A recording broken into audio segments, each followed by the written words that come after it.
Thank you, God. Hallelujah. Panginoon, maraming salamat po, O Diyos. Sa gabing ito, salamat, Panginoon, sa opportunity, Panginoon, na makapagdala ng iyong salita, Panginoon. Salamat po, Lord God. Dalangin ko, Panginoon, samahan mo po ako, magsalita ka po sa akin, Panginoon. Gamitin mo po ako, Lord God, upang, Lord God, makapag-impart po ng iyong salita kung paano mo po ito ginawa sa buhay ko, Panginoon, O Lord God. Ito po yung makapagbigay inspiration sa bawat isa upang lalo po kami mag-init, mag-alab sa aming pong paglilingkod sa iyo. Salamat po, Panginoon, sa iyo pong lahat. Puri pa salamat at pagsamba. In Jesus' name we pray. Amen.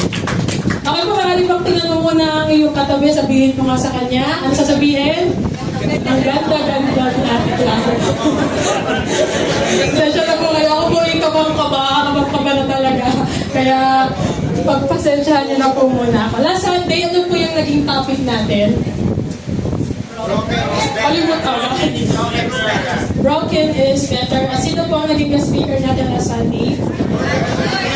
Artista po, ng Christian. At sinabi po niya doon that there are broken pieces sa buhay po natin na often ginagamit po ng Panginoon para buuin po tayo at maging mas kagamit-gamit tayo sa Lord. Kasi daw, when we are being broken, mas lalo po tayong nagiging effective sa ministry. At ngayon pong gabi, pag-uusapan natin, hayaan nyo, samahan nyo ako, na pag-uusapan natin yung mga broken moments ng buhay natin na nakaka-apekto sa ating pag-aalab, sa ating paglilingkod sa Panginoon. Sino po kaya dito ang makakapagsabi na madali po ang maglingkod? Hindi kasi pinayagan natin gifting.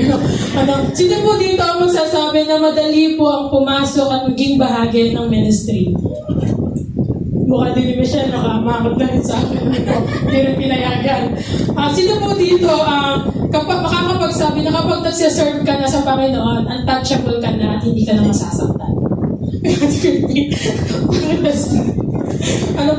Di po ba hindi?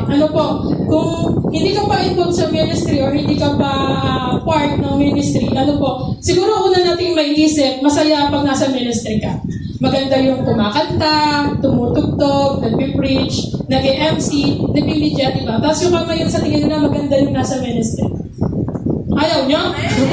Maganda naman, diba? Kung isipin natin, maganda naman po talaga ang nasa ministry. Masaya po yung part ka ng core. Tama? Part ka ng school of leaders. Nakakapag-self group ka na. At marami ka ng bagay na nagagawa sa Panginoon. Pero, habang ginagawa mo siya along the way, yung dating excitement mo, napapalitan na ng pagod, ng reklamo, ng silipan, at iba pa. Sino po naka-experience na po ng ganito? Ako lang ba?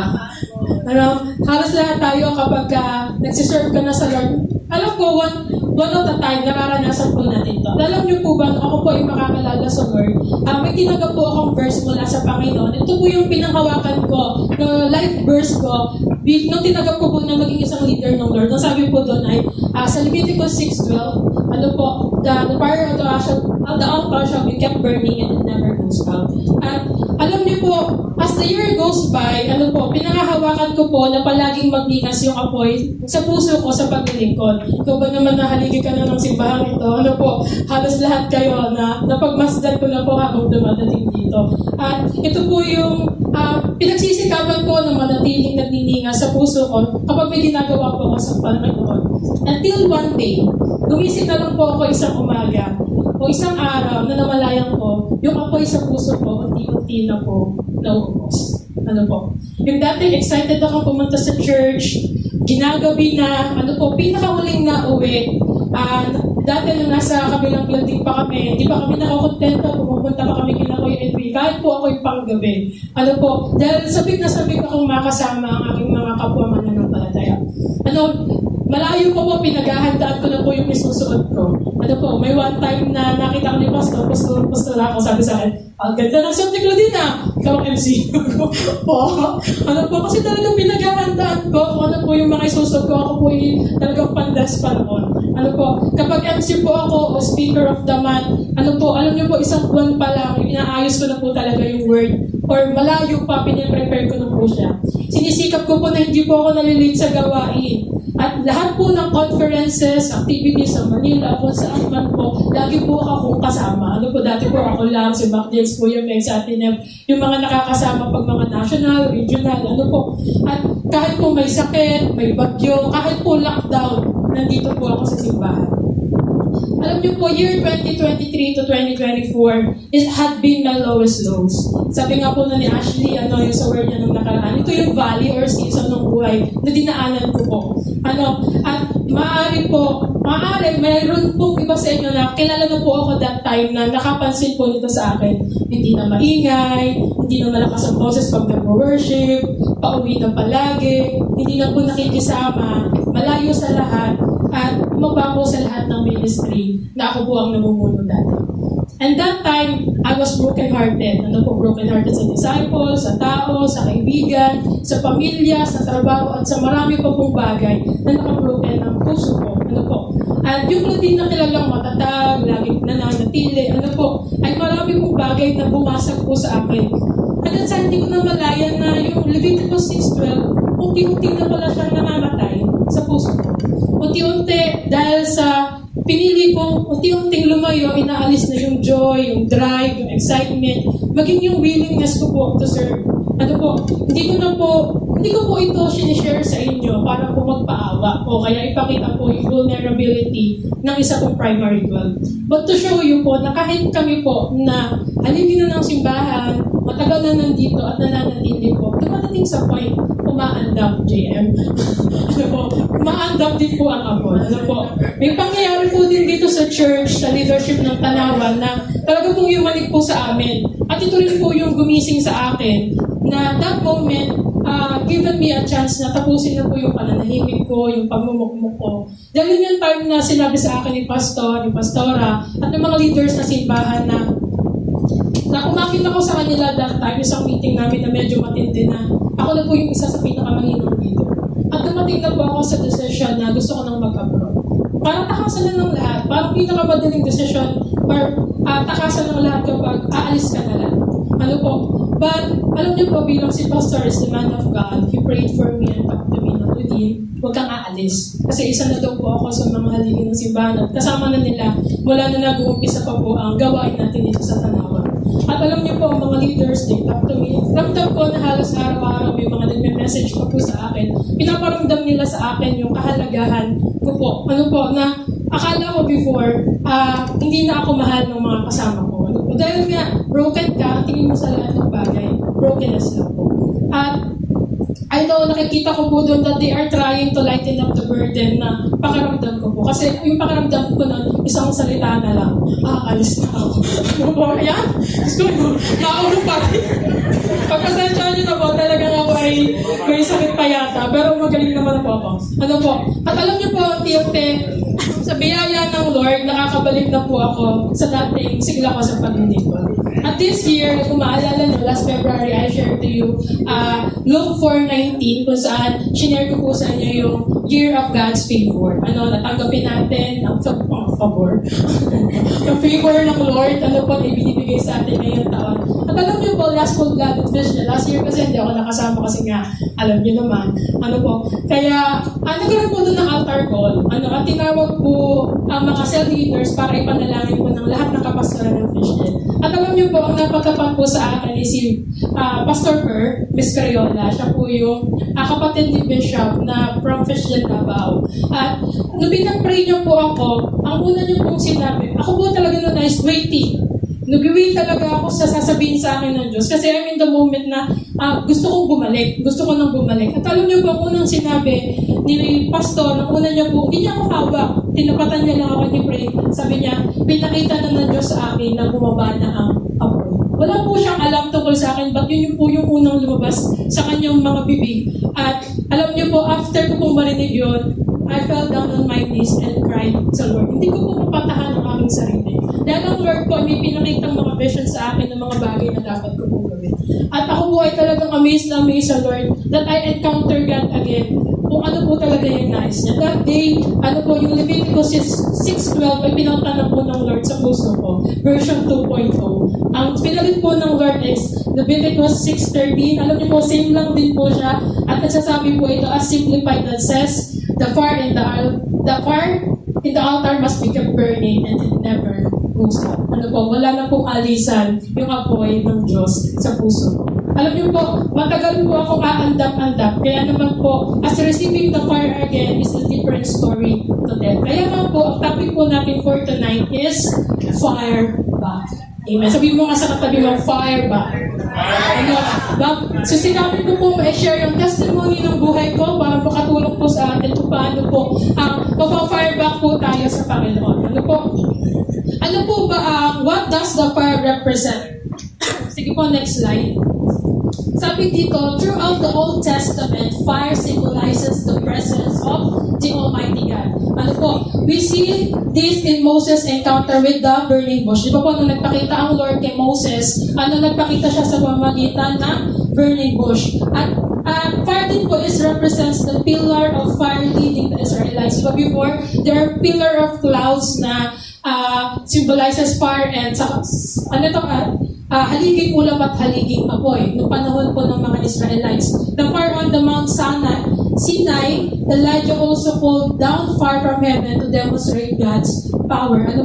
So, nung pinakita ng Diyos ang presensya ng Lord, nagpakita ito sa Mount Sinai ng halos hindi makatayo ang mga Israelita para sa mga tao. Even, nung nagpakita si Elijah ng demonstration, di ba apoy din yung ginamit. In the New Testament, fire represents the Holy Spirit as seen in the Pentecost. So, nung panahon na ang mga tao, ang mga lingkod ng Diyos ay inuusig, ginawa ng Panginoon, gumawa siya gamit ng mga apoy, na nagsilbing anointing sa mga disciples ng Lord.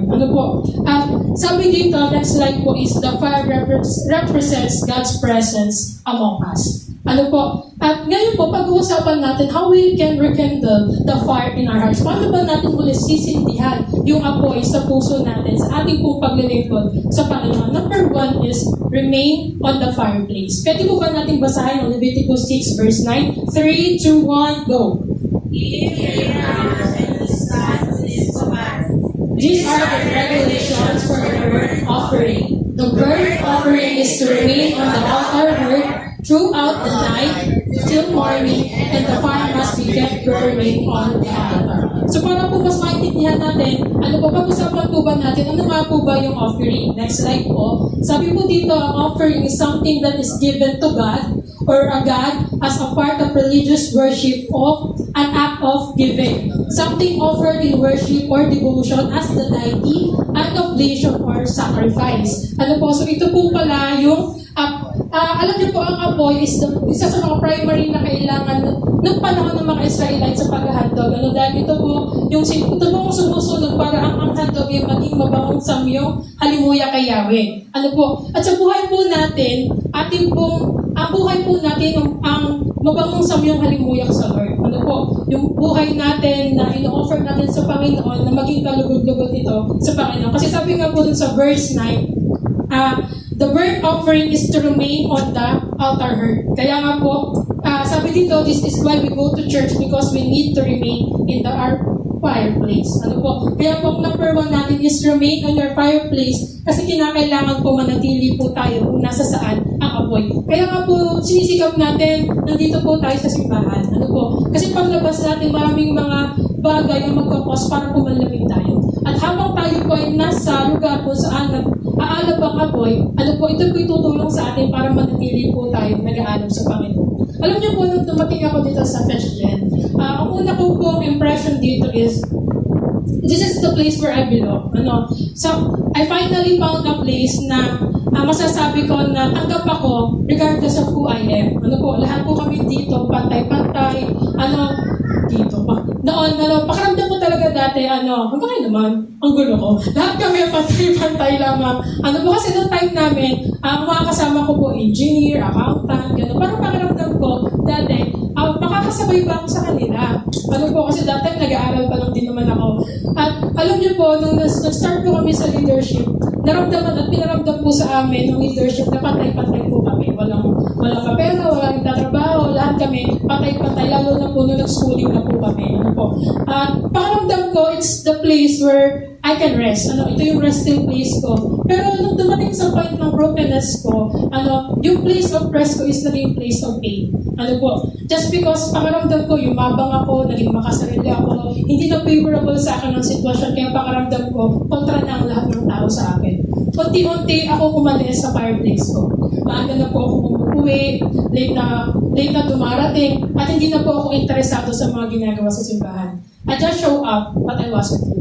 Nandito ako, pero hindi ko ako nararamdaman ng madami. Ako yung hindi nawala ng 13 years, pero may taon na parang hindi nag-exist. Alam niyo po, kahit gaano po naising paalisin ng kaaway,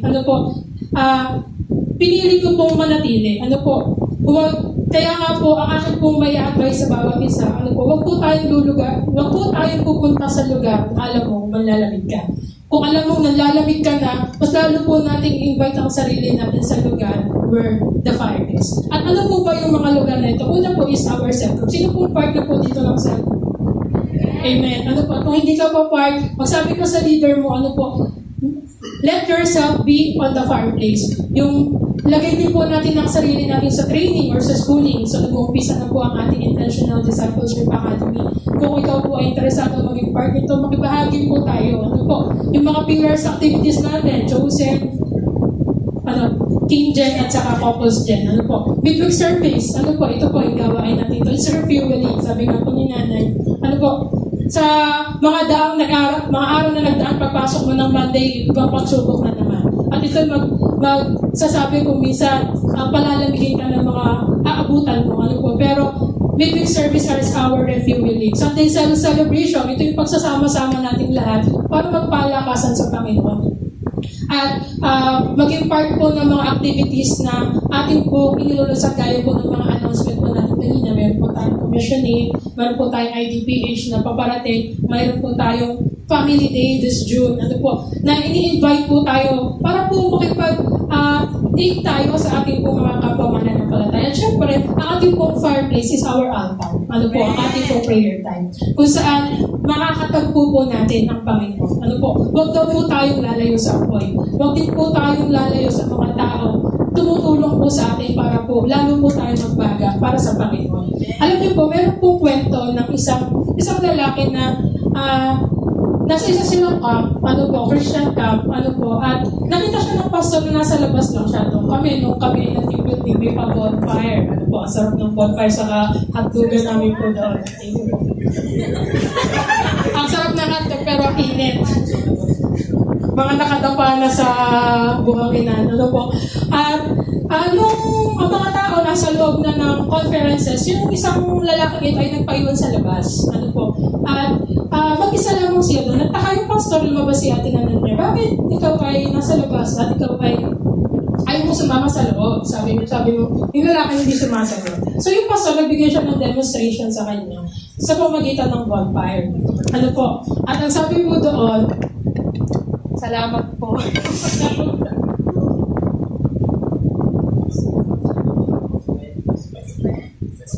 Let's pray. Mamaya ka sa akin. At ayun, nung pinakita ng pastor na kinuha niya yung isang kahoy na nag-aapoy. Tapos, sabi niya, tingnan mo kung anong mangyayari. So, nung hinayaan nila na nakahiwala yung isang kahoy na hindi kasama nung nasa bonfire ng mga kahoy, na unti-unti nawawala yung apoy nung kahoy. Sabi ng pastor, ano napansin mo? Sabi ng pastor sa kanya, kapag pala tayo lumalayo dun sa mga source ng apoy, hindi natin napapansin unti-unti, nalalamig ka na o namamatay na yung apoy sa iyo. Kaya nga po, naniniwala po ako na I believe na kung wala po ang panalangin ng bawat isa sa akin, I don't think I will be able to stand here. At makikita niyo pa po ako, baka nga po ako nasa ibang bansa na nga. At nakita ko po doon ng halaga na ako po'y nanatili. Nung ako po ay umamin sa leadership, na ako po ay mahina na at nanghihina na, nakita ko po doon yung panalangin ng bawat isa, yung suporta ng bawat isa, ang tumulong po sa akin para po ako'y manatili pa. Manatili at makita niyo po, nagniningas pa sa Panginoon. Sabi po sa Hebrews 10 verse 25, let us not give up meeting together, as some are in the habit of doing, but let us be encouraged one another. Alam niyo po, tingnan mo yung katabi mo. Yung katabi mong yan, malaking tulong yan para manatili kang nagtindihan sa Panginoon. Ba't kinampas mo?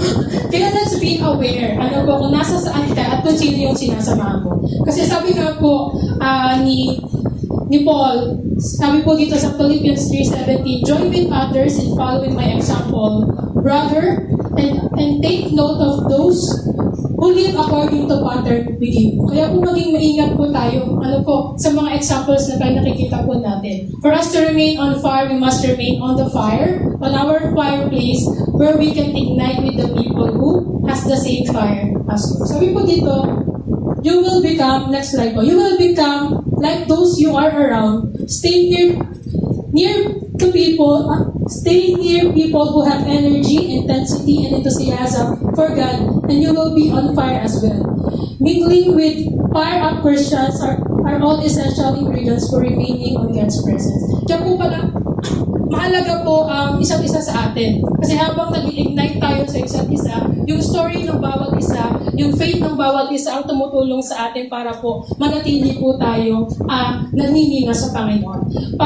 Paul commanded the believers in Philippians 3:17 na tayo po ay sumunod sa example na gaya niya at huwag po tayo makasunod sa pattern po ng mundo. Number 2, ano po yung kailangan natin gawin? Come to God with a pure heart. Basahin na po natin yung Leviticus 6:10-11. 3, 2, 1, go. Sige po, ulit po. Sabay-sabay po tayo. 3, 2, 1, go. The priest shall then put on his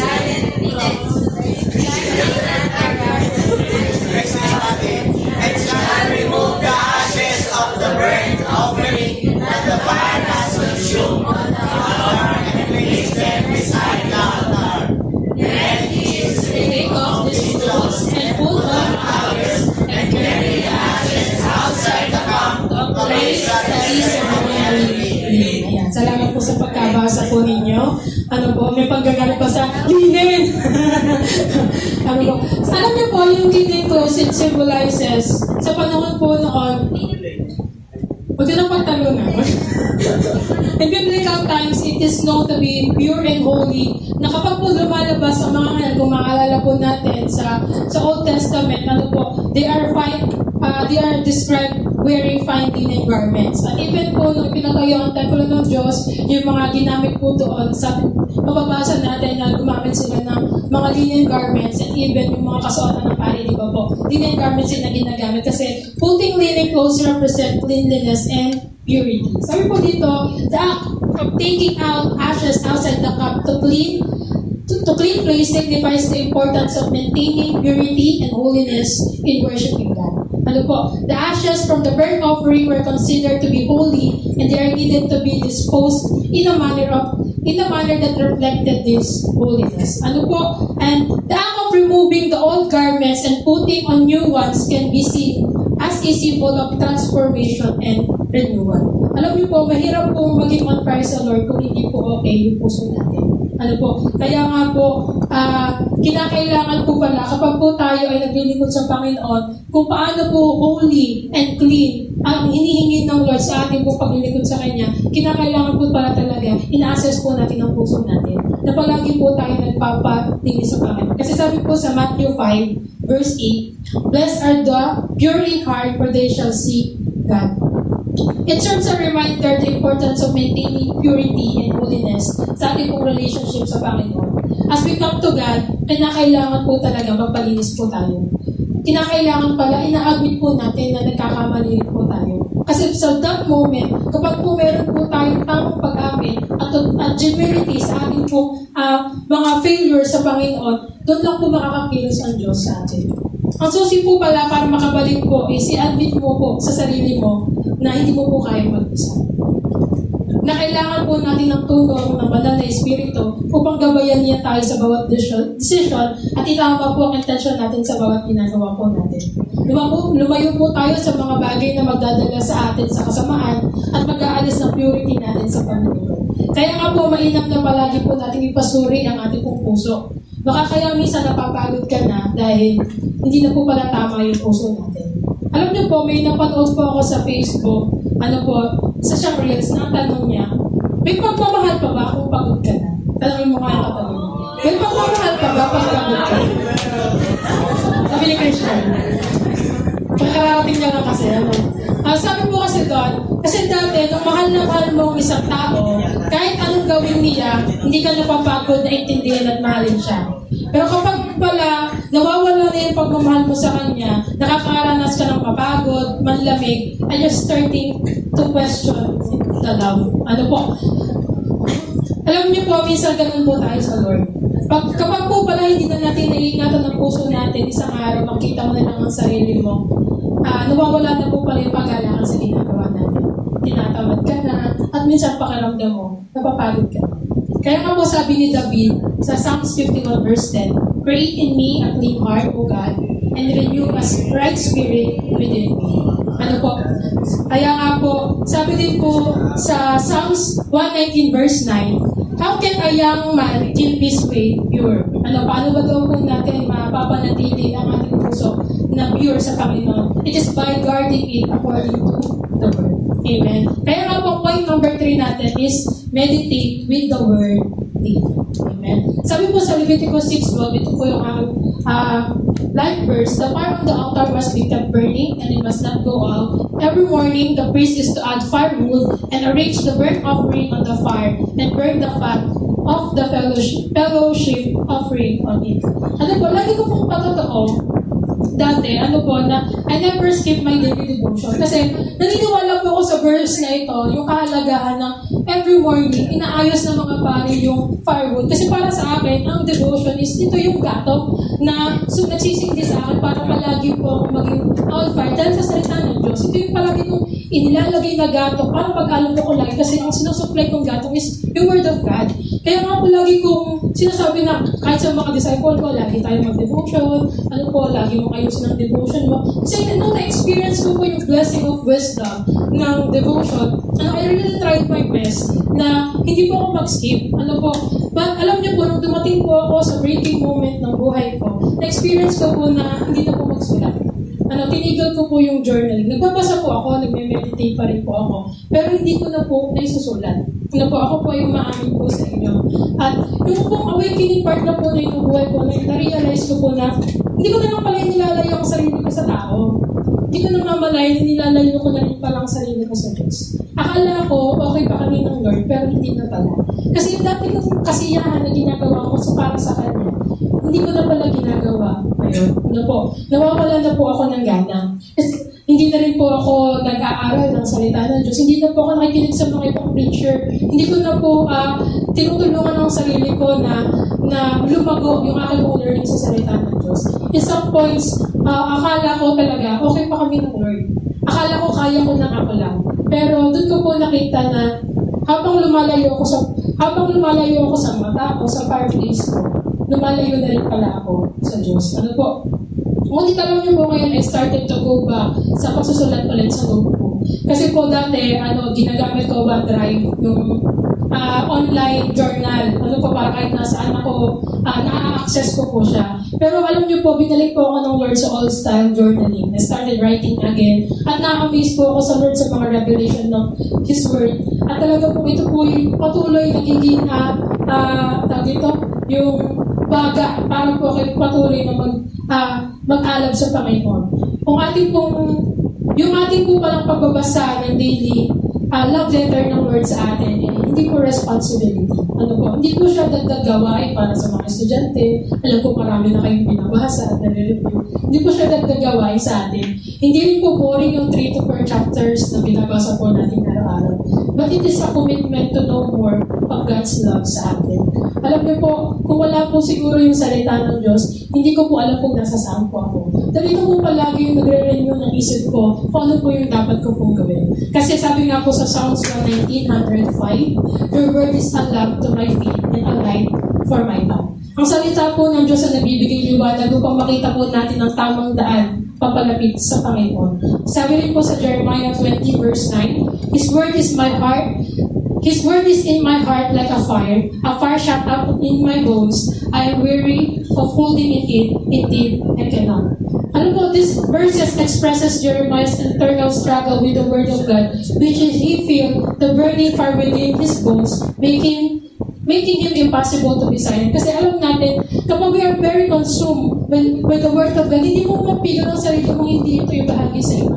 Ano po, yun yung kapangyarihan ng salita ng Diyos. Na kahit hindi naman yun yung, dahil nga sobrang nagbe-bless sa Word of God, hindi mo mapigil ang sarili mo na maibahagi ito sa iba. Sabi nga po ni parang Allen last week, kapag nung siya daw ay invite, ano po, sa sinabi siya daw yung magsasalita. Sabi niya doon, kapag pala nag-devotion ka, palagi ka may babahagi sa iba. Ano po, kahit hindi ka ready dahil nga, umaga pa lang, pag gising mo pa lang, sabi nga doon sa verse ng Leviticus 6:12 kanina, umaga lang every morning, inaayos na ng pare ang mga kahoy, para patuloy na magningas ang kahoy. Ganun din po tayo. Kaya po tayo encourage na every morning, tayo po ay magbulay ng salita ng Panginoon. Kasi ito yung protection natin sa maghapong daraan. Ito po yung protection po natin para po tayo ay patuloy na gamitin ng Panginoon. Ano po? Kaya naman po, the Lord told Joshua in Joshua 1:8, do not let the book of the law depart from your mouth. Meditate it on day and night so that you may be careful to do everything written in it. Then you will be prosperous and successful. Alam niyo po, Joshua was successful in everything that he did because he meditated in the Word day and night. Kung makikita po natin, he was a mighty man of valor who relied to God's Word to lead millions of people crossing Jordan River. Di po ba nakaka-amaze na hindi lang magpakatatag ka, magpakatatag ka at magpakatapang yung binilin sa kanyang Panginoon, but bulahin at saligsigin ang salita ng Diyos. Hindi po ba kapag meron po tayong taong nagugustuhan, tinaalam mo kung ano yung mga gusto niya, yung mga tungkol sa kanya. Kaya mo. Alam niyo po, ganun din naman po sa Panginoon. Makikilala po natin siya if we seek His Word, meditate it day and night. Dahil kung minamahal po natin ng Lord, sisikapin po natin kilalanin at alamin ang kanyang salita upang panghawakan natin sa ating puso ang kanyang mga pangako sa atin. Kaya nga po, yung point number 4 po natin is light bearer must keep himself burning consistently. Ito po yung verse na binigay sa akin ng Word. The fire must be kept burning on the altar continuously. It must not go out. Para doon po, patuloy tayo maging sa Panginoon. Sabi sa next slide, in order to spread the light bearer must keep himself burning consistently. Tandaan po natin, as Christians, we are holding a torch. Of the people, para sa liwanag na kailangan ng mga tao na kapaligid po sa atin. May mga tao pong nakatingin sa atin upang maging patotoo ang buhay natin, nakakikita ng magandang testimony ng mga tao sa paligid natin na namumuhay sa kadiliman. Yung madaling na buhay na pinagalingan po natin is a glimpse of light para sa iba, para maniwala na kaya pa, na pwede pa, at posible po ang magbago. Dapat po pala, sabi nga po dun sa verse kanina, continuously, dapat po pala consistent tayo sa Lord. Hindi yung sa umpisa ka lang magaling, yung puro kasi wala. Nung ako po yung naging part ng program ng church, bilang isa po sa mga naging unang MC ng simbahan, ako po yung galak na galak every time po na ako po ay tatayo sa unahan.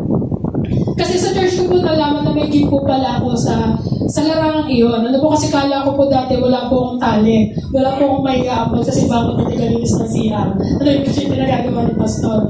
Pag nung panahon po na nasa breaking moment po ako, nakita ko po na even in the ministry, aandap-andap po ako. Lagi po akong late. Lagi po si Kim Piete kasalo sa akin, sa si Joyce. Kasi pag mayroon pong rule ang mga nagmi-minister, pag na-late ka sa call time, hindi ka na po pwedeng tumayo. So to the rescue ang mga bestie, kasi sige, ako po kasi bagong lipat po ako last year sa noong time na yun sa Hidalgo. Nire-reason out ko po na malayo, wala po akong masakyan. Pero po natin kapag para sa Lord, wala pong valid reason. At alam niyo po, ngayon po sa biyaya ng Lord, bago po magkaroon ng challenge ang mga leader, kasi meron kami challenge ng mga leaders, nagsimula na po kung ayusin yung commitment ko sa Lord. Sabi ko sa sarili ko, habang wala pa ulit ako sa ministry, ayusin ko. Kaya po, madalas inaasar ako ng mga kasamahan ko dito na, sigula maaga na. Pero, deep inside my heart, inaayos ko na po yung sarili ko sa pagbabalik ko sa Lord. Wala pa po, pero nagsisimula na po akong ayusin yung commitment ko ulit sa Lord. Hindi po pala madaling maging consistent. Lalo na po kapag maraming brokenness kang nararanasan. But as we keep the fire burning sa puso po natin, ako po'y naniniwala, gaya ng ginawa ng Lord sa akin ngayon, hindi po hayaan ng Lord na mamatay po yung apoy sa puso natin. Hanggang may spark of fire pa sa puso mo, palagi tayong ibabalik ng Lord better than the former. As for us to serve consistently, we need constant praise, constant worship, and constant undercover and obedience to our God. At ito po ang ating conclusion ngayong gabi po. It's okay if you fall down and lose your spark. Just make sure that you fire back again and remain on God's presence. Alam niyo po, gaya ko, I fell down. At akala ko hindi na ako makakabangon. Pero hanggang may natitira po kong spark of hope mula sa Panginoon, naniniwala po ako, kung nasa ganito kang sitwasyon ngayon, you will fire back again. Mas malingas kaysa noon, mas mabuti, mas magaling kaysa dati. Dahil ang Lord po, tunay, natutulong po sa atin. Sa ating pong application, sabi po dito, fire has an empowering force on its own, which comes from the source. Take away the source, the fire dies. Only God can send the fire to consume the sacrifice on the altar. It's up to us to provide the necessary fuel to maintain the fire. Alam niyo po, may story po yung kanta, I have decided to follow Jesus. Alam niyo po ba kung anong story behind this? Diba pag nagkakaroon tayo ng baptism, kinakanta, anong kanta yun? Decided to follow Jesus. No turning back. No turning back. Alam niyo po ba ang story behind that story? Ay, meron pong missionary na pumunta sa bansang India at pumunta po siya sa isang village. At nag-share po siya ng word of God doon. And as he preached, meron pong pamilya na kumilala. Yung mga anak, nanay, at saka yung tatay. At dahil nga isa siyang village na pinamumuno, may mga chief na namumuno doon, ang sabi po doon, nalaman namin na meron kayong bagong tinanggap na katuruan, dapat itong i-renounce, dapat itong itanggi. Kasi hindi ito yung katuruan natin. Pero alam niyo po, yung tatay ay nagsabi, I have decided that we follow Jesus. Alam niyo po, hindi naman pinatawag sila. Alam niyo yung mga traditional na may parents pa, pag pumatay na yung iba, sinusunod. Ang ginawa sa kanila, pinatayo sila yung buong pamilya nila. At ang sabi nun, renounce yung pananampatay na meron. Alam niyo pong ginawa, nakapila doon yung anak, yung nanay, yung tatay. Ginawa po, binaril yung anak. Sabi niya dun sa tatay, renounce. Itanggi mo yung paniniwala mo kanya. Sabi niya to, I will follow Jesus. I decided to follow Jesus. Pag sabi niya nang binaril yung asawa niya. Alam niyo po, at the end of the day, at the end of that, sabi sa kanya, itanggi mo yung paniniwala mo kay Jesus. Alam niyo po ang ginawa, binaril din yung tatay. At buong pamilya nila namatay. But that moment ay naging revelation po sa lugar na yun, naging yung bumarel, yung chief ng village na yun ay naniwala ng napalataya sa Panginoon dahil po sa pangyayari yun. Alam niyo po, there are moments in our life na pasusukuin ka ng mga bagay na akala mo ito yung magpapatawag sa'yo. Hindi po tayo palaging malakas. But it is always a decision to follow Christ. Hindi ka palaging nagniningas, hindi ka palaging open. But there are moments in our life na talagang inadrag ka pababa. And each and every time, sisikapin ng kaaway na patayin ng apoy sa puso natin. Aalisin niya yung mga bagay na pinangahawakan mo. Yung mga sure ka na pero aalisin ka ng Lord sa'yo. For us, but take heart. Because Jesus overcome the world. Nasa atin na po yung pagpili. Hahayaan mo ba na mamatay ang apoy sa puso mo? Or you will decide to follow Jesus? No turning back. Marami po ba tayong natin ito ngayon? Kasi yung pagkakatayo, maaari mo bang itaas ang iyong kamay sa Panginoon? Ano bang sitwasyon ng puso? Are you on fire? Or nararamdaman mo na mayroon ng part sa buhay mo, mapagod ka na, nagreklamo ka na, nahihirapan ka na, naninilip ka na, may mga punto sa buhay mo na tatanong ka na sa Diyos. Diyos, Lord, bakit ako? Bakit yung nanay ko? Bakit yung tatay ko? Bakit yung pamilya ko? At yung fire na meron ka dati, maaari mo bang balikan? Paano ka ba unang nag-worship sa Lord? Paano ka ba huling, ano ba yung mga ginagawa mo dati na hindi mo na ginagawa mo? Nakikita mo ba ang sarili mo na unti-unti habang tumatagal ka sa Panginoon? Bakit parang umaandap yung apoy sa puso mo? Kailan hayaan mo na maranasan mo ang apoy na nagmumula sa Panginoon? Ayaw ng Lord na manatili tayong ganito. There are greater things that's been called for us. We are called to expand and to see the horizon. God is in store for us. Huwag mong hayaang nakawin ng kaaway yung kagalakan mo sa paglilingkod. Huwag mong hayaang may mga taong magnakaw ng joy na ginagawa mo para sa Lord. Hallelujah. Hindi ang trabaho, ang relasyon, ang emosyon, ang pamilya, ang magpapalayo at magpapahina ng mga mo sa Diyos. Decide to follow Christ despite what you feel. Hallelujah. Yes, God. Yes, Jesus. Yes, Lord. Kung ikaw'y nasa punto ng pagkakamali ngayon, and you feel hindi ka karapat dapat sa Diyos, kapatid karapat dapat ka. Just make sure, alam mo sa Panginoon, handa kang bumalik, handa kang magpagamit. Hallelujah. Gawin po natin na pleasing sacrifice yung mga buhay natin sa Lord. Ihandog lamang po natin ito sa Kanya. Yes, God. Surrender it to God. Yes, Lord. Yes, Jesus. Panginoon, maraming salamat po, Lord God, sa gabi nito. Salamat, Panginoon, O Lord God, na naibahagi ko ang story ng buhay ko, Panginoon. Panginoon, maging paalala rin po ito sa amin, Panginoon. Hindi kami palaging malakas. Pero Diyos, tapat ka at mabuti ka. Palagi kang handang sumagip at palagi kang handang kami paramdam sa amin ng iyong pagmamahal. Kaya, Panginoon, Lord God, sino man po sa lugar na ito nakakaramdam ng panghina, Panginoon, paghina ng apoy ng puso na dalangin ko, Panginoon, Lord, sindihan mo itong muli, Panginoon, at gamitin mas kagamit-gamit para sa iyo.